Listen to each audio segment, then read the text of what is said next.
O seguro é uma das invenções, uma das criações mais geniais do mundo econômico. Mais de 500 anos existe alguma forma de seguro. Imagina que uma grande navegação, por exemplo, sem o seguro você perdia, sei lá, metade da frota. Então, sem o seguro era um prejuízo gigantesco. O seguro permite que você, com uma pequena parcela do valor de um patrimônio ou do valor da sua vida, você reponha a perda em caso de acidente, em caso de sinistro, como se diz no setor. Por isso a gente convidou para o nosso bate-papo o Márcio Coriolano. O Márcio Coriolano preside a Confederação Nacional, que reúne todas as seguradoras, todas as federações seguradoras, no ramo de previdência, de seguro-saúde, de automóveis, de vida, né? Seguro de vida, e de outros ramos, como se diz, né? Seguros de bens industriais, para a gente conversar sobre isso nesse momento que o Brasil está vivendo, que é um período de transformação, taxa de juros mais baixa, a gente tem que pensar em outras formas de poupança, tem uma reforma da Previdência por aí. Muito obrigado, Márcio, por estar vindo aqui nesse nosso bate-papo, que é uma coisa bem informal, para falar sobre seguro. Só para te ilustrar um pouquinho, que você é uma pessoa que veio do setor público, né? Você chegou a ser superintendente da SUSEP, que é a agência reguladora do setor de seguro. Na época não era ainda, né? E você depois passou para o setor privado, o Bradesco, atuou muito na área de seguro-saúde, por isso que eu vou te fazer umas perguntas específicas sobre a área de saúde, que todo mundo que está assistindo a gente deve estar curiosíssimo para saber. E afinal você entrou nesse mundo do associação, do associativismo, olha que palavra difícil. E ingressou nisso e está lá já há mais de 10 anos nisso, até chegar no topo, que é a Cenezeg. Então vamos falar um pouquinho desse momento. Se você concorda que a minha ideia é de que o seguro realmente é uma ideia genial, acho que você tem que concordar, né? Vidor, eu concordo sempre com você, particularmente com essa tua afirmativa. Bom, em primeiro lugar, muito obrigado, hein? Pelo convite, eu sempre fiquei me colocando nesse lugar aqui com esse fundo maravilhoso aqui do Cristo. E hoje está azul ali, está vindo uma luz azul. Do Cristo Redentor, que cidade fantástica do Rio de Janeiro. Olha, eu concordo com você sim, e acho que até vou um pouco mais adiante. Eu acho que talvez o seguro, como atividade econômica, né, da humanidade, talvez seja a mais democrática delas todas. Né? Porque as outras atividades, não importa qual, enfim, de consumo de bens, né, duráveis ou não, enfim, né, atividades fabris, ou comerciais, ou mercantis de vários tipos, agrega as pessoas em determinadas situações. O seguro agrega as pessoas em tudo. Você não pode imaginar uma atividade humana que prescinda, ou seja, que não necessite do seguro. Né? Desde o nascimento, aquela velha história, né? Precisa de um seguro de saúde, né? Ou de alguma forma de assistência à saúde para amparar a grávida e o seu bebê, até, infelizmente, toque, toque, toque, a área da morte, né? Que você precisa também de um auxílio funeral, alguma coisa assim, para te livrar dessas burocracias, né? Que geralmente... E no meio disso é qualquer coisa. Né? O avião, para levantar voo, precisa de um seguro, né? O trem para sair da estação, as pessoas para sair de casa. Agricultura, né? Putz, agricultura, né? Que hoje, ainda mais no Brasil, né? Que a agroindústria é o mais importante, setor de atividades, enfim. Então, quando eu falo que é mais democrática, é que para poder tornar a realidade o seguro, as pessoas todas precisam estar envolvidas na mesma mutualidade, né? Na mesma cooperativa, na mesma associação. Né? Então, exatamente essa, juntar as pessoas. Primeiro, convencê-las a que elas devem se juntar. Né? Independente de você sofrer algum problema, né? Empresa ou pessoa ou não, você se juntar é a forma mais barata de você diluir teu risco, né? Num conjunto enorme de pessoas, de tornar o pagamento por essa prevenção mais barato. E depois que essa coisa surgir, né, infelizmente, esse infortúnio, né, seja uma inundação no prédio, seja uma internação na vida da pessoa, seja deixar uma pensão para a viúva, né, seja um avião cair e você poder pagar, né, aquele prejuízo todo, uma usina atômica tem algum problema, enfim, né, qualquer atividade, você tornar possível essa diluição do risco em escala planetária. Eu acho que essa mágica, que não é nada mágico, né? Isso é a coisa que você colocou, enfim, né? Que existe desde que o mundo é mundo e se tornou mais comum, vai. Primeiro, como você bem colocou, na época das navegações, nas grandes descobertas, né? Mas o mais impressionante, Vidor, é o seguinte, talvez a maneira de tornar mais prática essa questão do seguro, é você olhar, eu sempre dou esse exemplo, procuro dar esse exemplo, é você olhar para a Europa depois da Segunda Guerra Mundial. Não só a Europa, mas vamos pensar, né, precisamente na Europa, talvez seja o continente, que as pessoas imaginárias das pessoas seja maior e esteja mais perto. Depois da Segunda Guerra Mundial, a Europa ficou literalmente devastada, a gente sabe disso, né? E devastada não só em termos físicos, né, dos prédios, das construções, da indústria, né, da própria agricultura, né, da Europa, né, que foi devastada pelas bombas e por outras condições da guerra, né? Mas principalmente a Europa da vida humana. 60 milhões de mortos e feridos graves. Puta, com viúvas vários, que né? precisavam receber pensão. Né? Contingentes enormes de pessoas de todas as idades, principalmente mais jovens, estavam voltando para casa inválidos ou doentes. Né? Então, os caras, quando se imagina aqueles pactos, né, que foram feitos pelos países vencedores da Segunda Guerra, não foram pactos econômicos apenas, né, de reconstrução, mas foi o pacto seguinte: olha, como é que a gente dá conta de reconstruir a vida dessas pessoas da nação? E a solução para eles foi o seguro. Pouca gente se toca disso, né? Se lembra disso. Na verdade, o tal do welfare state, esse nome bonito para dizer que, olha, o Estado está suportando a vida nacional, ele se fez principalmente em dois pilares, né? O pilar da saúde e o pilar da previdência. Tá bem, eu já sei que não era privado, era público, né? E a reconstrução foi feita exatamente em cima da seguridade pública, com os mesmos princípios. Todo mundo que contribuía para o fisco naquela época contribuía estando doente ou não, para os doentes poderem usufruir. Contribuía se estava inválido ou não, para os inválidos usufruírem. Contribuía se a indústria dele se tivesse mais atingido pela guerra ou não, mas para a indústria toda se beneficiar. Não foi assim, né? Acho que foi isso, né? Então, esses atributos todos do seguro daquela época, que eram basicamente seguros providos pelo Estado, ao longo do tempo, desde 1945, foram, por razões que a gente está vendo hoje no Brasil, migrando para o seguro privado. E por quê? Porque essa carga fiscal monstruosa que aconteceu no mundo inteiro para se criar seguridade pública, para amparar a população, etc, etc, etc, chegou um momento que foi se esgotando, né, Vidor? Mesmo o sistema inglês de saúde, para quem é curioso, ou gosta, ou conhece, está enfrentando problemas seríssimos hoje, né? E está passando para a indústria privada de seguros, parcela disso. Quem tem mais de 75 anos não vai para UTI mais lá na Inglaterra, né? Fica no final da fila, né? Bem, então acho que isso está acontecendo mais ou menos, né, no mundo todo, em que a seguridade privada está aumentando, seja porque está aumentando a necessidade de seguro no mundo todo, seja porque o Estado, o governo, está transferindo para ela essa situação. Acho que é hoje o que acontece no Brasil, né? Independente do crescimento que a indústria privada de seguros está tendo por razões... Porque o risco está aumentando mesmo, Vidor, né? Vamos ver lá, né? Essa questão da sustentabilidade, as pessoas pensam que é só uma ideia, né? Só um conceito, não, né? Nós estamos vendo aí, né, problemas de inundações cada vez mais frequentes, estamos vendo problemas ambientais cada vez mais frequentes, né? Doenças, né? Estão surgindo doenças novas. Não, porque o mundo se livrou da carga de uma série de doenças. Tá bom, mas adquiriu outras tantas cargas de doenças novas, né? Riscos, inclusive, de violência, né? Vida urbana, né? Da vida urbana, né? Principalmente de riscos quando você está sendo transportado, a mobilidade urbana cada vez maior, né? Riscos agrícolas, né? Até por questão de pesticidas, enfim. Risco está aumentando para tudo quanto é lado, né?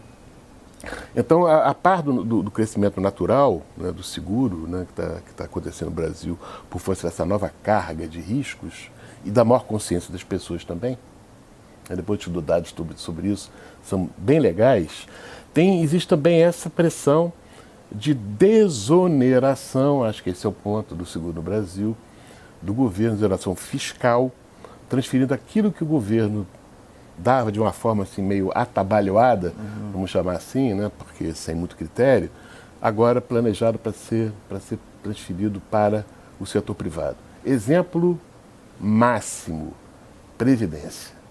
Todo mundo está falando sobre Previdência. Mas está falando apenas ainda sobre a Previdência social. Está faltando Previdência das pessoas que vão ingressar no mercado de trabalho. Previdência social até agora.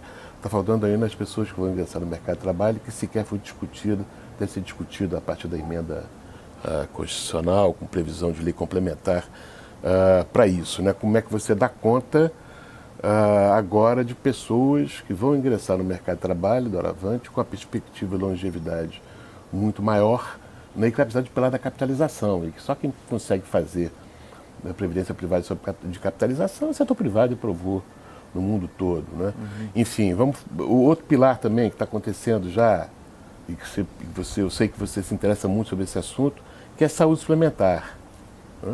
Não tem jeito. Tomara que o governo e a sociedade consigam efetivamente pensar e realizar, transformar em realidade um novo modelo de saúde pública. Tomara que isso seja possível. Uma série de transformações que vão ser necessárias, que não é só a transformação da saúde, é a transformação da reforma administrativa, é a transformação da reforma do Estado. Tem uma pancada de reformas que vão precisar ser feitas concomitantemente à reforma da saúde pública. Enquanto isso, ou enquanto esse modelo não é discutido, é preciso se dar viabilidade da saúde privada progredir para dar conta daquilo que a saúde pública ainda não consegue dar. Essas são duas realidades, previdência privada e saúde suplementar. E tem outras que ainda não foram tocadas ainda, porque, pensa bem, o maior segurador hoje continua sendo o governo, não é a indústria privada. Porque esses dois pilares já, SUS, saúde, e INSS, Seguridade Pública, ainda são os maiores seguros do Brasil. Sem contar com dois outros enormes, que no mundo já foram privatizados e estão sendo há muito tempo, que é o seguro-desemprego e o seguro de acidente do trabalho. É a última jabuticaba, já foi jabuticaba em outros países. Jabuticaba está aqui, hein?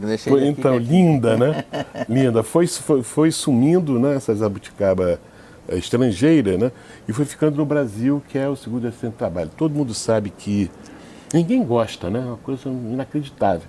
Você vai para o governo fala assim, putz, eu gasto rios de dinheiro, e não sei muito bem onde eu estou gastando. Você vai para o empresário fala assim, nunca vi, contribuo para esse negócio e ninguém dá o valor. Você vai para o empregado, o cara também está insatisfeito. Todo mundo diz que tem fraude. Agora mesmo o INSS comemorou, muito bem comemorado, aliás, uma série de ações para descobrir funcionário fantasma que recebia isso, aquilo. Caramba. Se é isso, vamos transferir naturalmente para a iniciativa privada. Não estou assim fazendo esse negócio de iniciativa privada, Vidor, você me conhece bem. Quem está me vendo também, quer dizer, não conhece ainda, pelo menos não conhece tudo. Mas não estou aqui para fazer defesa intransigente, não vamos privatizar, vamos acabar com o Estado. Não é isso. O que eu estou mostrando é que, na verdade, aquilo que o empresário sabe fazer, e sabe fazer bem porque está comprovado mundialmente, deixa ele fazer, incentivo. E o negócio, Márcio? O setor de seguro, no mundo inteiro, não é só no Brasil, é ultra regulado, Muito regulado, muito controle, muitas obrigações de você ter reservas.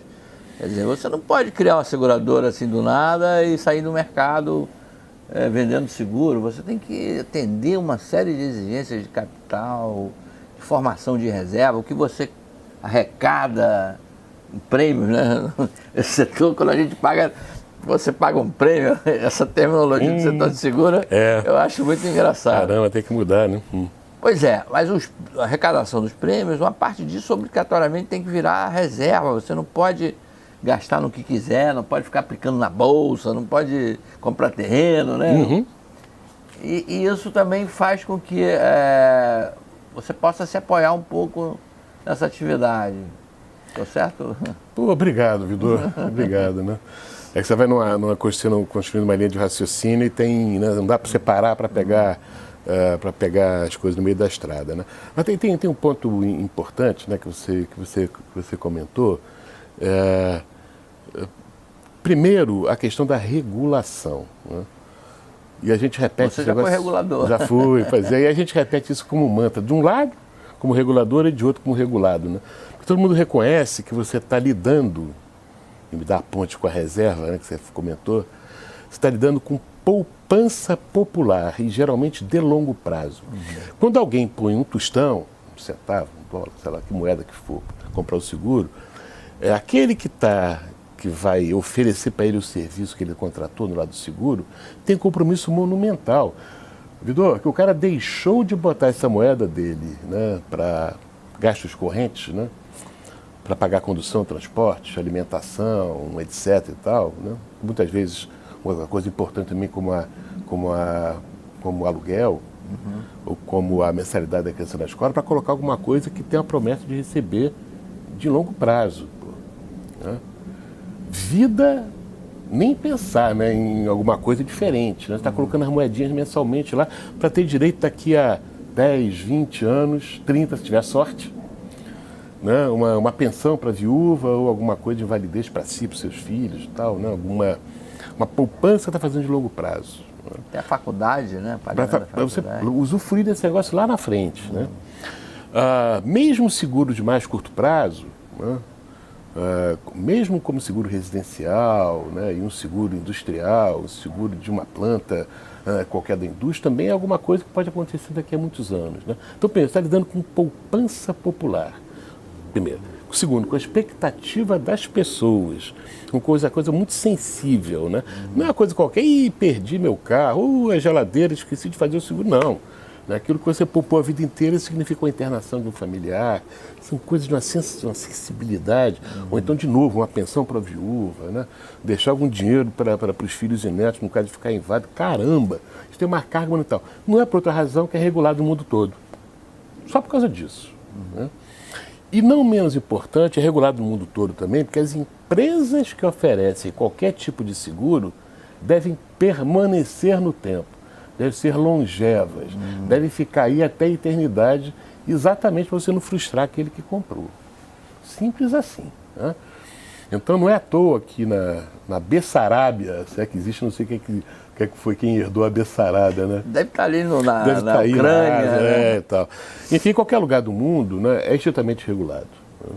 Qualquer lugar agora é República Moldova. Pronto. É estritamente regulado e a regulação ela é muito parecida no mundo todo. Tá? Eu sou estudioso da matéria, conheço bem. Tem grandes diferenças. Né? Tem diferença de intensidade. Né? Não é à toa que o mercado americano se ferrou lá em 2008, né? Porque reduziu a regulação. Não, o mercado está solvente, americano tal. Quando viu, aquela crise financeira também tinha alcançado principalmente o seguro. Mas, de qualquer maneira... O seguro dos imóveis, né? Exatamente. Mas depois começou a se espraiar, né? Porque os tentáculos, né, dessa indústria são enormes, alcançam outras tantas que vinham dando garantia, mas isso é outra conversa. Mas então é estritamente regulado no mundo todo, você tem razão sim. Então, uma coisa importante, né, agora vinculando com a expressão do setor, ele tem uma característica que nenhum outro setor tem, que é o tal que o pessoal chama de investidor institucional. Ele próprio, por essa característica de ser estritamente regulado, ele é o maior formador de poupança como setor econômico individualmente. Vamos lá, então como é que isso acontece na prática? Para poder tornar realidade todo esse conceito que a gente comentou agora, né, de que é muito regulado e tem que se projetar no tempo, tem que garantir aquilo que alguém comprou. Né? Como é que isso acontece na prática? Para cada centavo, cada moeda que as pessoas que estão contratando o seguro colocaram na mão do segurador, ele, segurador, por outro lado, por essa regulação, ele tem que provisionar, que guardar, que reservar uma parte desse dinheiro. Por cálculos atuariais que são feitos e que resultaram numa regulação, como eu falei, que acontece no Brasil, nos Estados Unidos, na Europa, em qualquer lugar do mundo, para a formação das reservas, das provisões. Tem uma de curto prazo, tem outras de mais longo prazo. E para ficar mais seguro ainda, no sentido do sistema, além dessas provisões de curto e de médio prazo, ainda tem uma provisão adicional para se acontecer alguma coisa que o atuário não pensou lá quando calculou as provisões. E tem o seguro do seguro, não é? Que é o resseguro. E tem o seguro do seguro, que é o resseguro, que você faz isso, espalha isso em escala literalmente planetária. Né? tal do Lloyds, né, que as pessoas lembram como é que é o negócio, né, que parece que é o Lloyds. Não, ele só mora em Londres, o Lloyds. Né? Na verdade, o que ele faz é espalhar, né, diluir esse risco quando precisa, né, em escala planetária. Mas voltando à vaca fria, da reserva técnica, que é uma outra face do seguro que as pessoas não conhecem ou não lembram, ou não dão valor. Esse montante que foi guardado, provisionado, reservado lá para o setor de seguros, até hoje, nos contratos que foram sendo feitos ao longo do tempo, onde vão sendo cancelados, enfim, o estoque de contratos no mercado segurador brasileiro hoje tem contrapartida nessas reservas o valor de 1,2 trilhão de reais.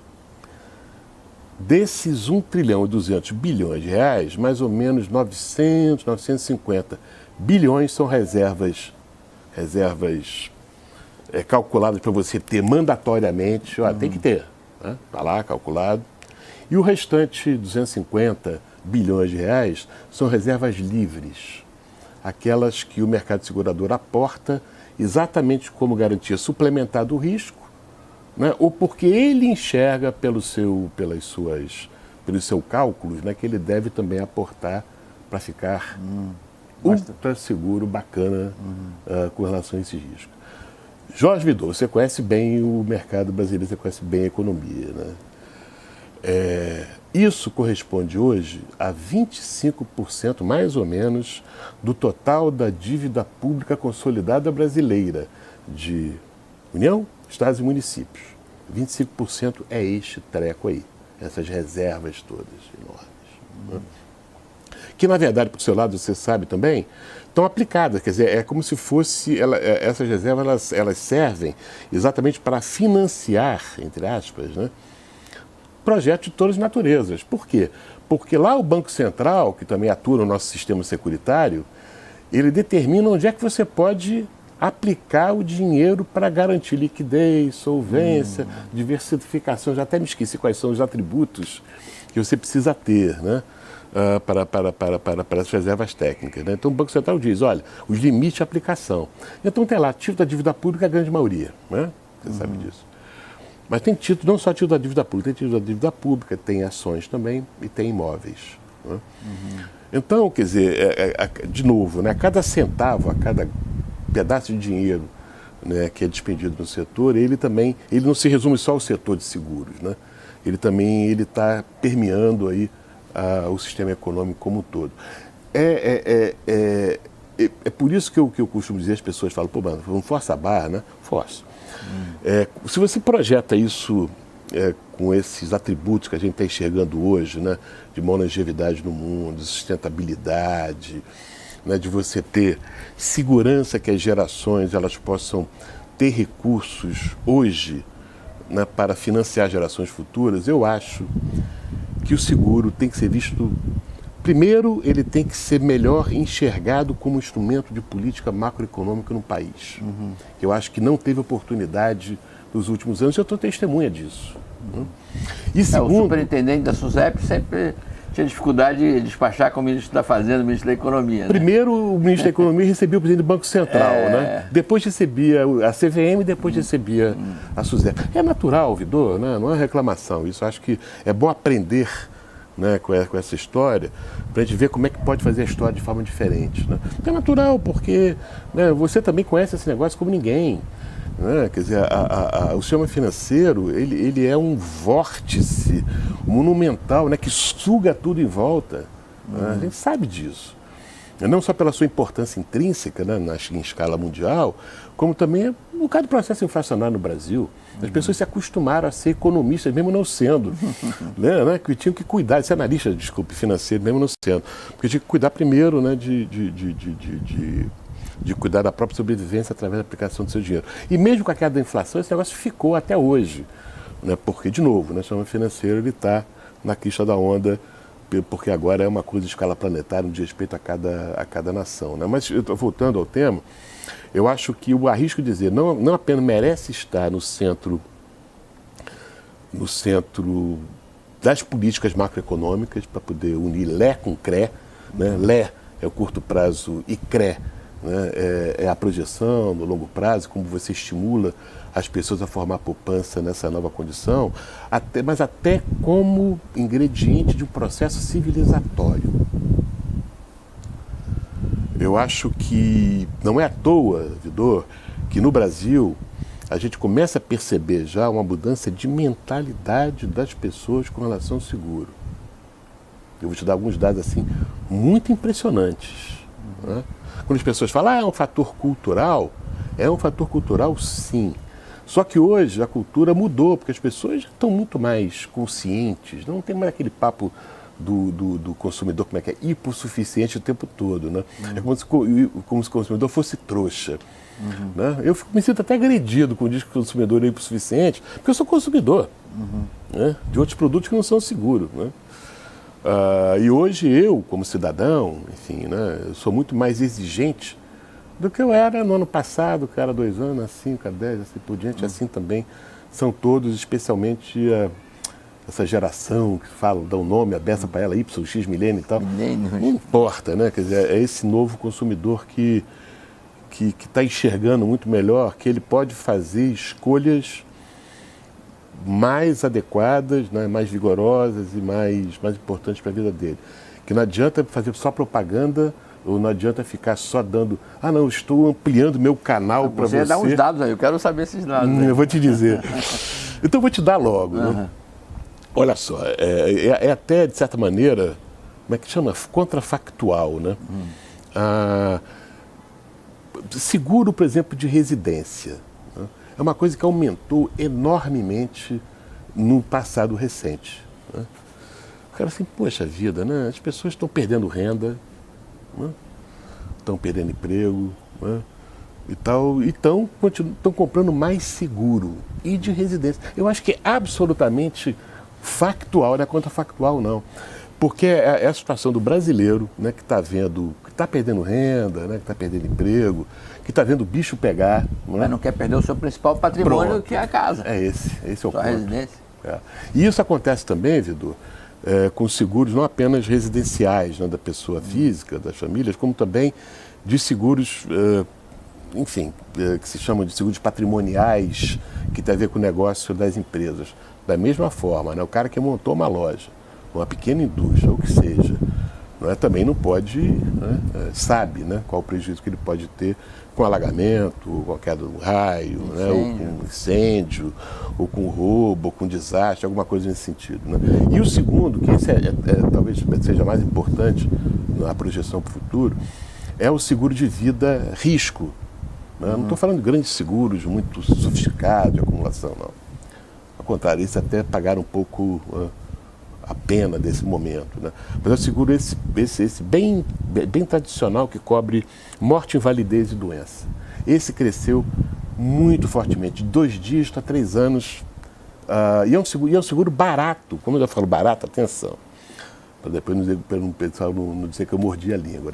É um seguro cujo custo, proporcionalmente ao valor que ele está segurando, é mais baixo. Não é que seja barato. Né? Que como a frequência, né? Enfim, aí tem todos os cálculos. Né, pelo que você está dizendo, a tendência do seguro no Brasil é baratear mesmo, porque você explicou desde o início que o seguro, você reúne um monte de gente aqui, né? É isso. 10 para, se acontecer um problema com um, a gente divide isso e ele recebe lá a indenização. Exatamente, quanto mais gente... Exceto um, que não obedece muito bem essa lógica, que é o seguro-saúde. Não, por quê? Pois é. Você pediu que eu fosse a ele, né? Porque, vamos fixar esse conceito. Né? É verdade, estritamente verdade, que quanto mais gente, né, participando desse mútuo, seja público, seja privado, seja na Bessarábia, na Moldávia, aí, no Brasil, quanto mais gente, dilui, o custo é menor. A questão da probabilidade também, né? A probabilidade em cima, exatamente. Desde que mantinha. E se você conseguir aumentar a mutualidade mais do que as probabilidades de eventos, bom, aí continua você conseguindo reduzir o custo. Né? No caso do seguro-saúde, o que tem acontecido? De novo, não é só no Brasil, não, hein? Mas eu acho que agora o Brasil tem sofrido mais esse efeito. Né? É que a chamada inflação médica, né, que é uma inflamação médica também, né, a gente não tem encontrado meios de ser mitigada ou de ser detida. Né? Vamos lá dizer exatamente o que a gente está falando. Né? A cada dia, duas coisas estão acontecendo nesse espaço da saúde. E agora eu vou falar especificamente na saúde privada. Como o seguro-saúde, plano do seguro-saúde, tem um valor intrínseco importante na vida das pessoas, seja porque ele consome uma parcela razoável da renda média das pessoas, por um lado, seja porque ele tem um valor intrínseco importantíssimo, que as pessoas só falam em saúde, as revistas, a televisão, os meios de comunicação, as campanhas do poder público, as campanhas privadas, as pessoas são inundadas pela questão da saúde de manhã, de tarde e de noite. Você sabe, de manhã tem gente fazendo... caminhando, fazendo uma pequena ginástica e tal. Então, todo o tempo você está olhando para esse espaço de saúde. E isso mobiliza muitas pessoas para usar o tal do plano de saúde dela. Então, ela está fazendo exame, ela está fazendo uma consulta, ela está fazendo uma terapia. Aí as pessoas vão dizer assim, mas isso não é bom? Isso não é prevenção? Até certo ponto. Quando ele deixa de ser prevenção e passa a ser um uso rotineiro, né, e muito motivado para essas questões, né, e tal, ele começa a ter, isso chama-se no jargão securitário, de frequência do uso. Né? Então está lá o atuário lá calculando as frequências, tá? Esse aqui comparativamente aumentou a frequência, é o uso. Muito bem. Do outro lado, está acontecendo a seguinte coisa, Vidor. A tecnologia médica no mundo, ela é, eu vou usar um termo que eu não gosto de usar, superlativa não, avassaladora, ela é avassaladora. Todo santo dia surge uma nova terapia, surge uma nova máquina, surge uma nova técnica, surge um novo medicamento, surge um novo material. Né? Tudo isso, claro, para poder tornar a medicina mais assertiva, mais resolutiva, melhor para as pessoas. Bacana a beça, né? Mas ninguém sabe muito bem se essa tecnologia que está surgindo a cada dia, a cada hora, esse medicamento... É mais barata que a antiga, né? Ela substitui aquela antiga ou não substitui de forma melhor ou não. Ninguém sabe. Né? Vem com essa conversinha, não sabe. Né? Porque esse é o problema que isso existe só no país, no Brasil, no mundo todo. Então, o que se chama isso? A cada vez que esse custo mais cresce por procedimento, os exames ficam mais caros, você substitui o raio-x pela tomografia e vai assim por diante. Né? E as cirurgias ficam mais caras, se substitui também a cirurgia de céu aberto por cirurgias com incisão determinada. Assim, e vários outros exemplos que são confortáveis, mas aumenta o seu custo, é o que se chama severidade. Aí está lá severidade, hein? Aí está lá o atuário com aquele seu caldeirão de fórmulas. Ele olha de um lado a frequência, que é quanto mais você usa. Do outro lado a severidade, que é o valor maior que usa. Aí você junta uma coisa com a outra, o que é que acontece? O custo aumenta. E ele projeta esse aumento de custo. E aí as pessoas têm o plano delas de reajustado com base na realidade. Não é que o atuário calculou, não. O atuário apenas... Né? Cheira não, que o atuário não vai ficar zangado comigo. Mas ele faz o cálculo correto, coloca o preço do seguro, bota lá, e a realidade vai só confirmar. Aumentou, aí tem o reajuste. Aí a pessoa que foi reajustada fica chateada da vida porque teve o reajustado, vai usar mais. Aí pronto. Né? Então essa conta começa a aumentar muito. Num espaço do seguro brasileiro, regulamentadíssimo, se a gente falou que os outros seguros são regulamentados, imagina seguro e plano de saúde. Regulamentadíssimo. E o que é que acontece? Ele é engessado. Então a possibilidade que todo mundo que participa dessa cadeia de valor, né, dele individualmente modificar o estado de coisa, é pequeno. Né? Então, vamos fazer programas de prevenção e promoção de saúde. Quantas pessoas vão se conscientizar efetivamente de que olha, o custo que eu vou pagar lá adiante tem a ver com o meu comportamento de hoje, então você comportar para pagar um custo menor. Tem pouca gente com essa grandeza, né, ou com com essa perspectiva individual e social do mundo, né? Bem, os médicos, olha, né, e prestadores de serviços médicos, olha, vamos moderar a introdução de inovação tecnológica, porque assim preserva o sistema no futuro. Seguradora, seja mais proativa, operadora de plano de saúde, sejam mais proativos todos para outros. Enfim, é muito complexo você exigir que cada agente de per si consiga dar a volta ao mundo.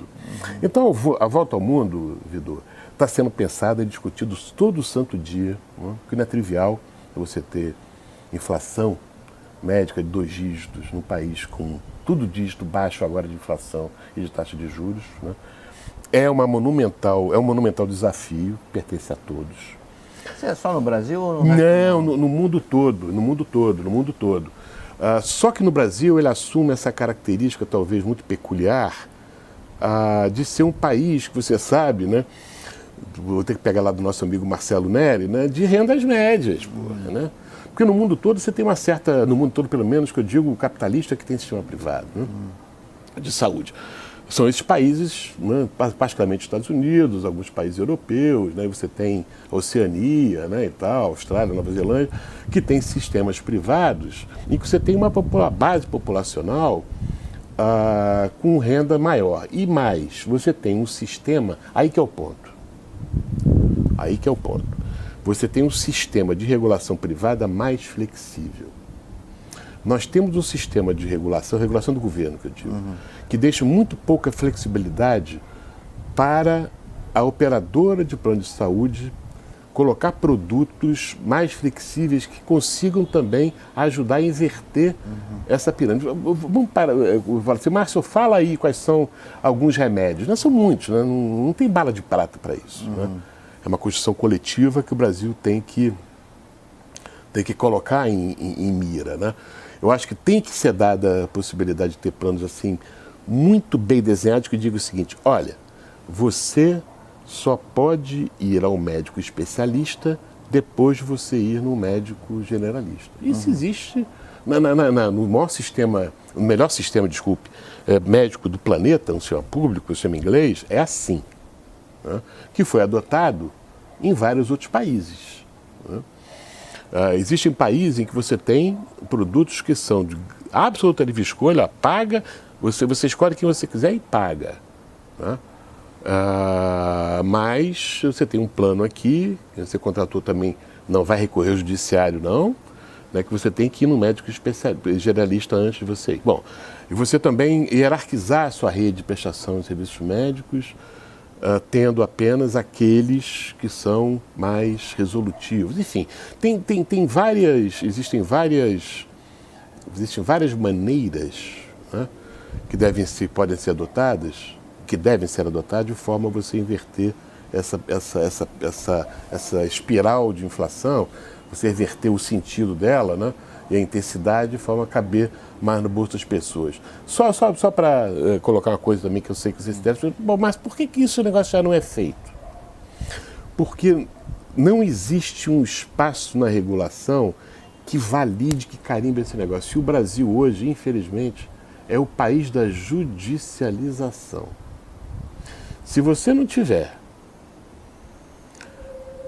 um desenho de um plano de saúde com essas características muito bem determinadas e outras tantas que ainda não existem, possibilidade de você fazer subsegmentações de tal forma a atender o que cada um prefere e pode pagar.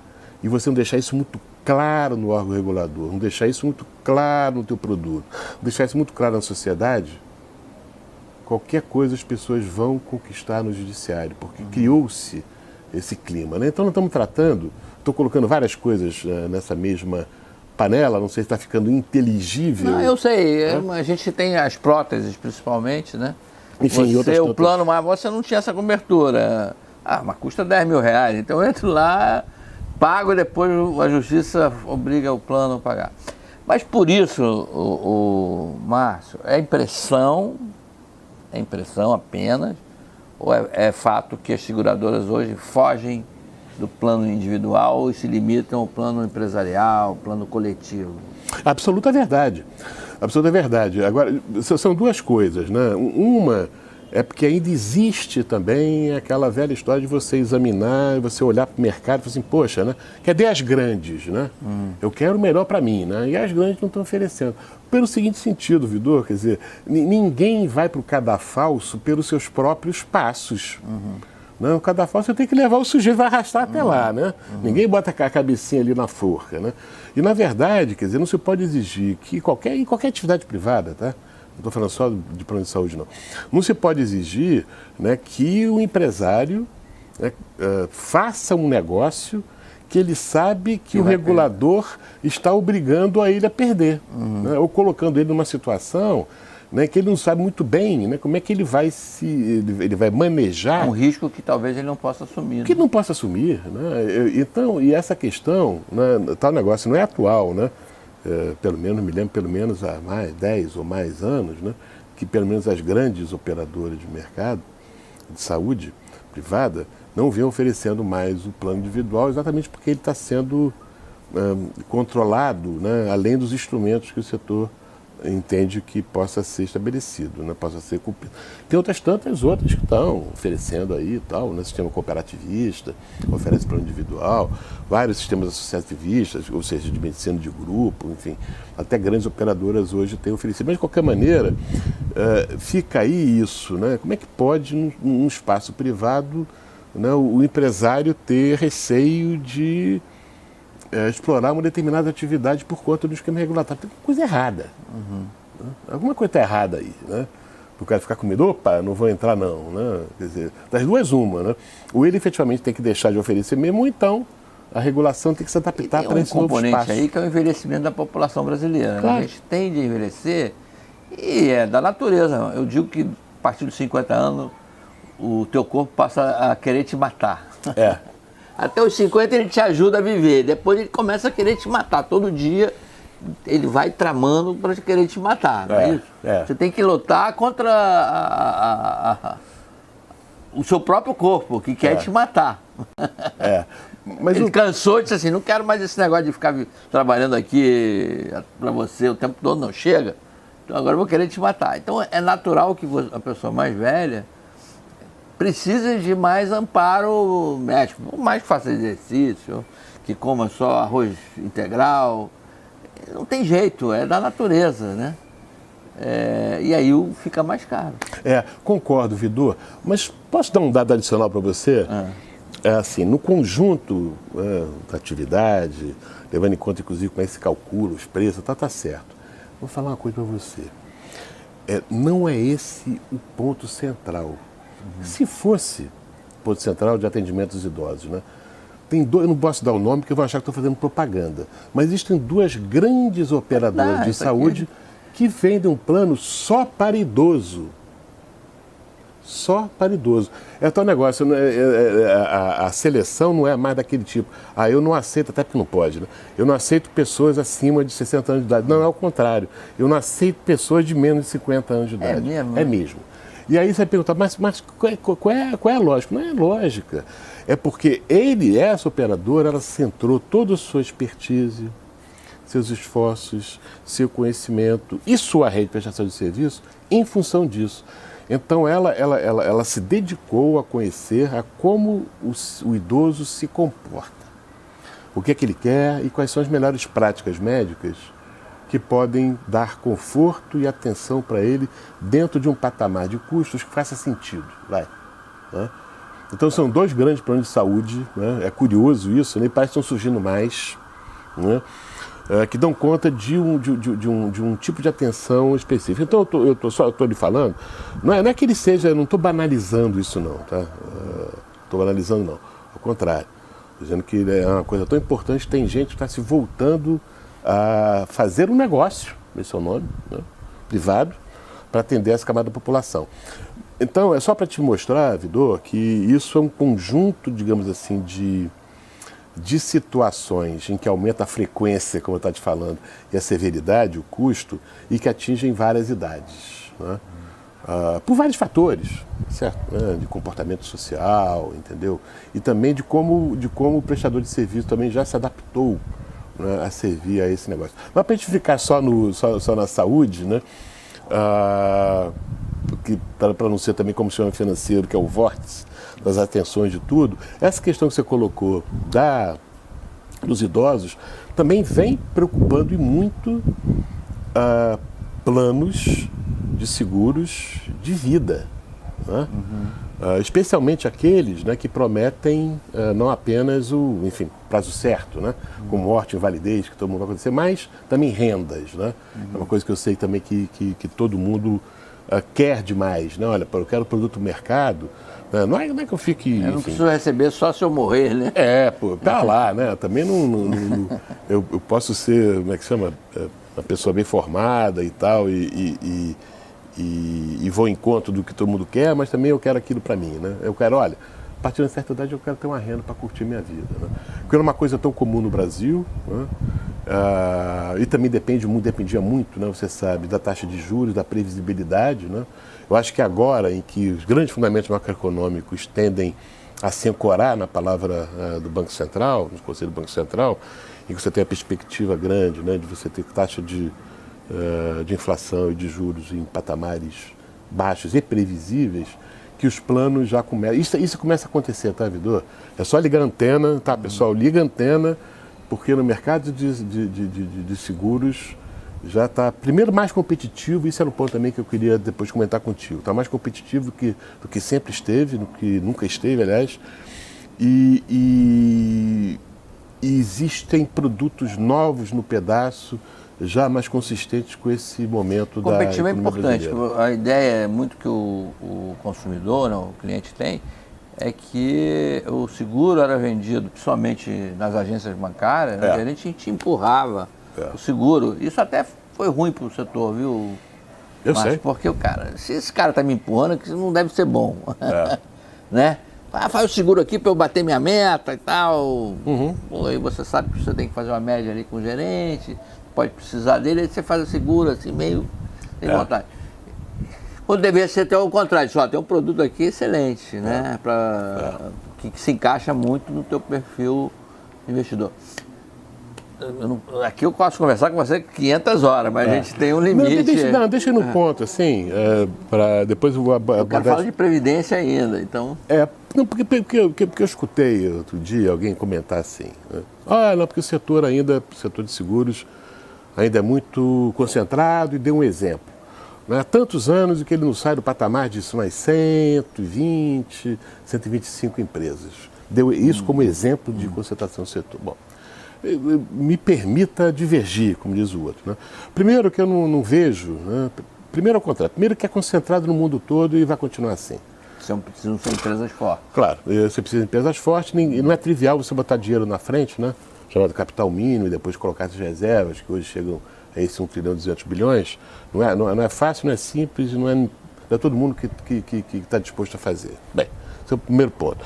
Mas o segundo mais importante é que não é na concentração, para mim, e acho que a grande parte de gente que pensa como eu também, não é medida pelo número de empresas. Eu vou direto ao ponto, entendeu? Né?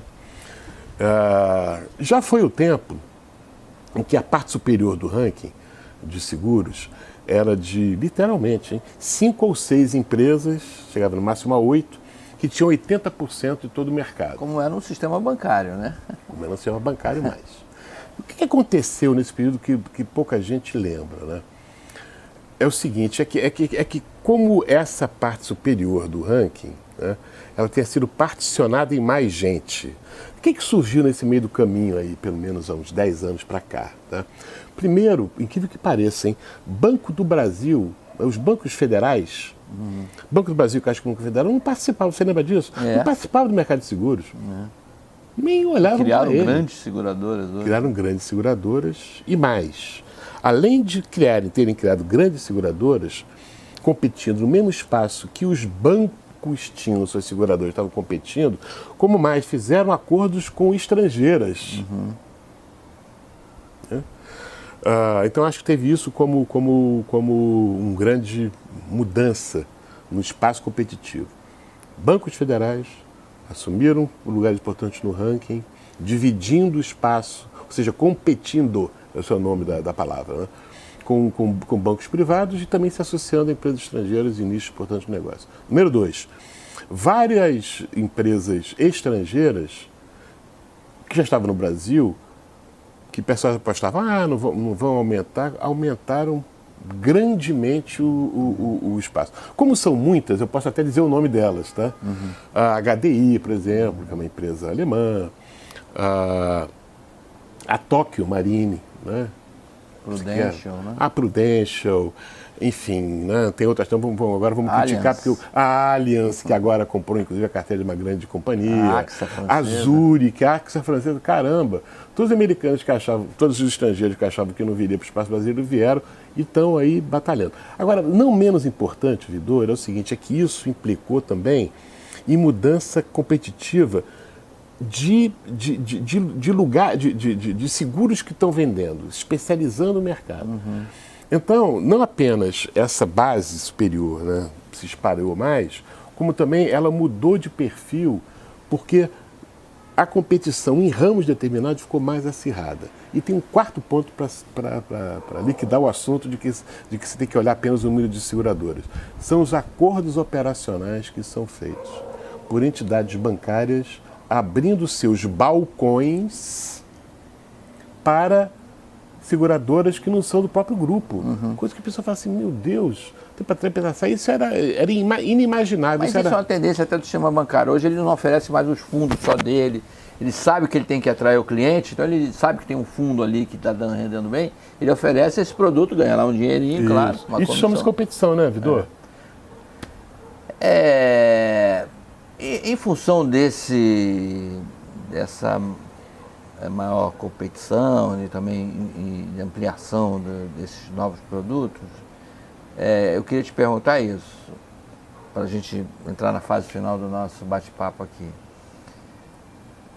Previdência, quer dizer, a gente tem uma experiência já de previdência privada, né, suplementar, que veio nos fundos de pensão, das empresas estatais especialmente, depois daquelas empresas multinacionais, tem essa tradição. Geralmente era benefício definido, você dizia para aquele participante quanto que ele ia receber quando se aposentasse. Tem que ser um bom cálculo. Se atuário aí tem que ser bom mesmo para... Tem que ter um canal com Deus. Né? Com Deus, para adivinhar. Mas as empresas bancavam muito se houvesse algum furo, né? Isso. Elas vinham e aportavam recursos. Aportavam, só que muitas quebraram em função disso. E o dinheiro ficou caro também, né? Tem essa experiência, a gente já tem muita gente no Brasil. Eu até digo que existe uma coisa discriminatória. Os brasileiros com fundos de pensão e os sem fundos de pensão, né? Os que têm fundo de pensão hoje têm uma aposentadoria muito mais tranquila, com base nessa experiência do passado. Mas daqui para frente, o que a Previdência pode fazer de diferente em relação a eu pegar o dinheiro, botar na cadeia de poupança, eu comprar um fundo multimercado, eu fazer a minha própria Previdência? Jorge, é o seguinte, deixa eu comentar com você. Você botou um espaço bastante amplo, né? Tem pelo menos 3 coisas que eu vou particionar aí. Não, tá? quero saber. Não, eu concordo plenamente com você. Estou pensando num novo modelo, mas por que diz que o teu modelo é melhor do que a gente tem aí? Deixa eu comentar contigo, né? Primeiro, eu concordo plenamente com você, tá? Não tem dificuldade, não. Eu acho que são talvez 3 coisas que mereçam ser separadas, né? Uma delas é que eu acho que essa questão dos fundos de pensão, que você comentou, né, que hoje são muito restritos. Ou é o espaço público, porque a maioria dos fundos de pensão são patrocinados pelas empresas públicas, simples assim. Banco do Brasil, Previ, Petro, né? Enfim. Né? FUNCEF, quer dizer, todas as... Como Eletros. Você já disse quase todas, né? E as grandes privadas, né? Vale, enfim, outras todas. Então, acho que essa coisa tem que ser, digamos assim, mais democratizada, né? Como é que se democratiza, Vidor? Eu não vejo outra forma, senão você facilitar a vida do cliente. Caramba! Né? A Solange Vieira, né, que está agora na SUSEP, ela veio inclusive com a perspectiva de ocupar a Previc, quem cuida da regulação dos planos de pensão, exatamente para poder fazer sentido nesse negócio todo. Né? Você tem alguma coisa que faça sentido para o sistema empresarial, que são os fundos de pensão de empresas públicas, economia mista e os planos contratados por empresas privadas. Né? Eu acho que e colocar uma forma, né, que você democratizar o acesso a isso, né? Engessar menos, né, e tal. Uma das coisas, por exemplo, você está falando sobre fundo de benefício definido e de contribuição definida. Né? Acabou o negócio de benefício definido porque ninguém nenhum atuário tem canal com homem, né? E também não existe previsibilidade para isso, né? Mas ao mesmo tempo você tem que estimular, né, através de outros mecanismos, que as pessoas possam aportar recursos de forma mais amistosa do que é hoje, coisa engessada, caramba. Né? Eu acho que para isso que ela veio, e não sei, alguma coisa aconteceu do ponto de vista do governo, que ela não tenha conseguido, pelo menos até agora, dar conta do projeto de fazer essa unificação. Né? Eu acho que isso é uma questão também que tem que separar. Né? Como é que é a vida, como é que você ajusta melhor a vida das pessoas que têm fundo de pensão com aquelas que estão no mercado privado comprando individualmente ou através de suas empresas que contribuem com uma parte. Tá legal? Eu acho que tem isso, tem que ver. Né? A outra, eu acho que não menos importante, aí vem o ponto, é que surgiu, Vidor, e isso eu acho que tem que ser melhor debatido, tá? Uma certa demonização do incentivo fiscal.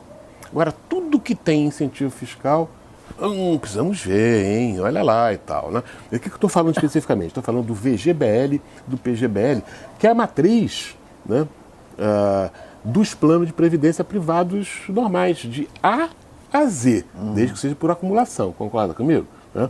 O cara sabe que tem algum incentivo, seja para a formação da poupança dele ao longo do tempo, seja para a declaração de imposto de renda dele, seja para a saída, ou uma combinação dos três. É assim, PG e VGBL, você sabe disso. Né? Agora, fica todo mundo, né, assim, poxa, né, o governo já disse que quer rever, aprovou uma nova matriz de produtos PG e VGBL há mais de um ano atrás, mas não estão em vigor porque a Receita ainda precisa verificar se os incentivos estão de acordo com o que o governo quer. Então, é preciso destravar essa história, né? Porque, na verdade, a formação de poupança precisa, sim, de estímulo. Se esse estímulo, se esse incentivo vai chamar incentivo fiscal ou de qualquer outra natureza, é preciso que a sociedade esteja participando desse negócio e validando esse passo a passo, tá? Para não ficar travando coisas que, ao longo do tempo, já chegaram a essa poupança importante para as pessoas, tá, Vidor? A outra que você comentou é o seguinte, muita gente se pergunta, é o seguinte, mas qual é a diferença desses planos, né, dito de previdência privada, e outros tantos que eu posso manejar? Ora, é só ir para o mercado, né? É só para ir ver a velocidade, né, que planos PG e VGBL tiveram ao longo do tempo. Né? A taxa é muito forte, impressionante, desde que eles foram lançados, respectivamente, acho que foi 1997, outro 2000, por aí e tal, até agora. Né? E o período em que ele deu uma claudicada foi mais recentemente por força da volatilidade imensa que teve ativo e quando a taxa de juros baixou muito. Né? Ela veio caindo e começou a volatilidade, todo mundo queria melhor rentabilidade e todo mundo ficou na dúvida e o mercado está se ajustando até hoje. Né? Então, eu acho que é preciso também ter o atributo principal de fundo de previdência, quaisquer que sejam eles, é essa previsibilidade que você tenha, não apenas de regras, né? Mas também da taxa de juros. Mas, por exemplo, para quem poupa num fundo de PGBL por mais de 10 anos, você tem 10% de imposto de renda sobre o rendimento, né? Sobre o seu ganho. Isso é competitivo no mercado financeiro? O outro fundo é 15%. Não sei se ao longo do tempo um fundo que tenha mais flexibilidade não ganha do fundo. Vidor, olha, tem que olhar o portfólio como um todo, né? Porque, por exemplo, a notícia que nós temos, até como cidadão, estou falando, nem como homem do setor, não, né?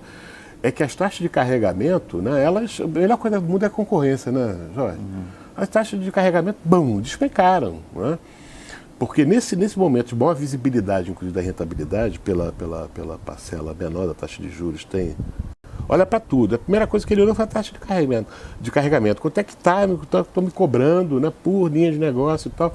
E a taxa despenca, né? Então eu acho que é importante que esse mercado ele se ajuste, né? Não adianta ficar olhando assim e falar assim, olha, pô, né, eu aqui vou arbitrar isso, aquilo, aquilo outro. Deixa funcionar.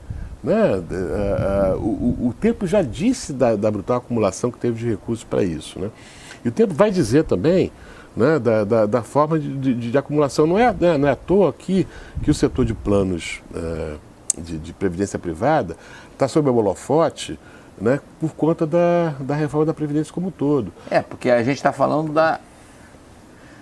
da Previdência suplementar, ou seja, eu ou a minha empresa que eu trabalho decidem fazer uma poupança suplementar, além da necessária da Previdência. Além da necessária, não, desculpa, além da que é ofertada, do obrigatório. Aí eu te pergunto, a discussão é que no modelo futuro, pessoas que tenham pensões ou benefícios acima de R$3.000, supostamente, até o teto de 5.000 e pouco é hoje, essas pessoas passem, pelo menos para essa parcela, para um sistema privado, né, sob administração privada. Você vê ainda a possibilidade disso acontecer? Eu acho que eu vejo, porque, olha, Vidor, na verdade até agora, acho que não conhece, a gente chegou a comentar isso, a reforma da Previdência, a nova Previdência, estou falando, não é a nova Previdência. Né? É um rearranjo positivo, da velha, necessário da antiga Previdência, de quem já está lá, vamos chamar assim. Né? É preciso desenhar de quem vai entrar e alguma transição de acordo com a idade para quem já está. Né? Eu acho que isso é quando se pensar da sustentabilidade, é isso, né? Não é que olha daqui para frente. Eu vejo, e acho que, Vidor, é o seguinte, não sei o que estou falando que eu vejo um papel importante nisso não, né? Nós temos experiências muito próximas a nós aqui, né? Que é, por exemplo, a chilena, e não só a chilena, tá? Fala-se muito a chilena porque ela está aqui pertinho, né, da gente, né? Mas que teve esse papel, né, de ser o pilar efetivamente de você capitalizar recursos para gerar rendas. Né? Acho que esse ponto importante é isso, né? Porque renda é o que às vezes fazem crítica ao PGBL e VGBL. Né? O cara chega na época do benefício, ele saca e vai botar onde ele quiser, tá certo? Inclusive em outros fundos. Né?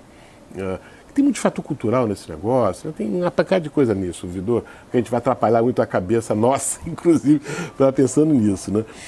Mas, na verdade, quer dizer, eu acho que é exatamente essa culturação com relação a ela ser suplementar ou complementar ao que vai ser permitido, ou obrigatório, é que vai dar esse apetite para as pessoas de aplicarem, né, de ter renda. Né? Porque ainda hoje tem muito fantasma do passado, né? Não tem uma experiência grande, né, como você tem em países centrais, né, e mesmo mais tem um problema também, próximos que a Previdência, sempre a ideia é de que você não contribui para si mesmo, no modelo tradicional, né, convencional da Previdência.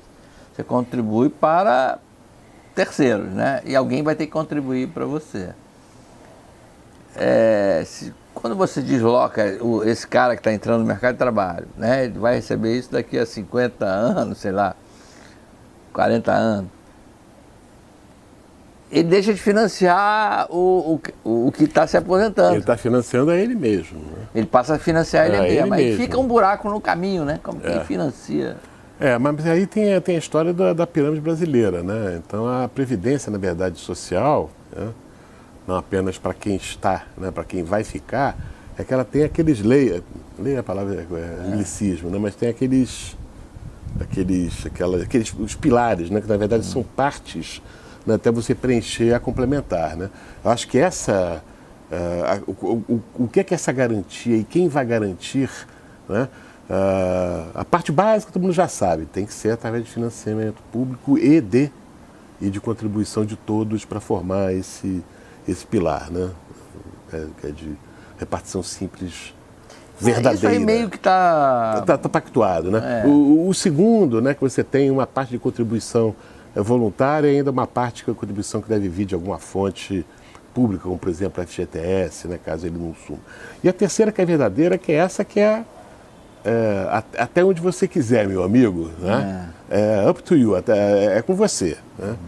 Eu acho que essa transformação ela tem que ser feita, e eu fico vendo que muitas vezes as pessoas estão pensando aí, já na solução ao invés de pensar no problema. O que eu quero dizer, né?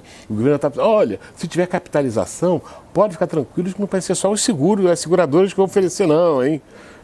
Como se fosse pecado, né? As seguradoras oferecerem a Previdência. Olha, vai ter também todo mundo que quiser, né? Isso é uma maquinação do banco, do segurador, para roubar o dinheiro do povo. É bom. Olha aqui, a gente podia conversar mais umas 2 horas. Caramba. Mas, ó, o pessoal que está em casa, ou que está nos assistindo em algum lugar, felizmente não tem esse tempo todo também para nos assistir, né? Então essa conversa continua. Vamos voltar daqui a 6 meses a falar? Tá legal, vai acontecer. Espero que em 6 meses tenha acontecido muita coisa no Brasil, né, Vitor? Pra gente atualizar. É um prazer muito grande. Prazer é meu, muito obrigado, valeu. E olha, o Cristo desapareceu ali por causa do tempo. Estamos no começo da primavera. Caramba. Mas o inverno, até no Rio de Janeiro, está se mantendo. Gente, obrigado por ter nos assistido. A gente volta domingo que vem.